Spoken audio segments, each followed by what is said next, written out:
Hello friend, আজকে আমি share করব কাঁঠালের জুস।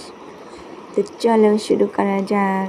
এখন আমি কাঁঠালটি কেটে নিয়ে মাঝখান থেকে ভেঙে দিচ্ছি।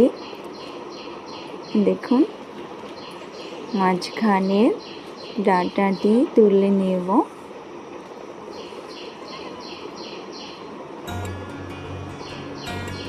তুলে নেওয়া হয়েছে। আমি এখানে দুটো কচুর পাতা দিয়ে আটাটি মুছে নেব, তাহলে একটু হাতে আটা লেগে যাবে না। আটা মোছানো হয়ে গেছে। এখন আমি সব রোয়াগুলিকে একটু একটু করে বের করে নেব।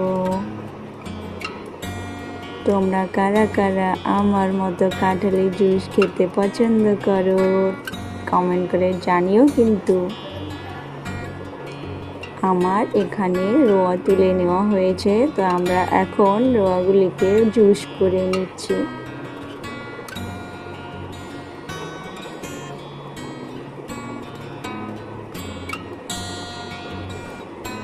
এই গরমে প্রচুর কাঁঠাল পেকে যাচ্ছে, তো এত কাঁঠাল তো এভাবে খাওয়া ভালো না শরীরের পক্ষে। তো জুস করে বানিয়ে খেয়েও কোনো শরীরে ক্ষতি হবে না। আমাদের জুস করা হয়ে গেছে, আমরা এখন এদিকে ফ্রিজে রাখবো। আমার মেয়ে দেখো দুটো আইসক্রিম ক্যাপ নিয়ে এসে বলছে, মা আমাকে দুটো আইসক্রিম বানিয়ে দাও। আসলে দুটোই নিয়ে এসেছে। আমরা এখানে ফ্রিজে লেচু রেখে দেব। ঠান্ডা ঠান্ডা লেচু খেতে খুব ভালো লাগে। যতক্ষণে লেচু ঠান্ডা হবে, জুস ঠান্ডা হবে, ততক্ষণে আমরা খাবো। এখন পিৎজা, আমার বর 3টে পিৎজা নিয়ে এসেছে, 3 রকমের। আমরা এখন সেই পিৎজাগুলি খাবো, কি মজা। তারপরে খাবো ঠান্ডা ঠান্ডা জুস। তোমরা কীরকম আছো সবাই কমেন্ট করে জানিয়ে কিন্তু।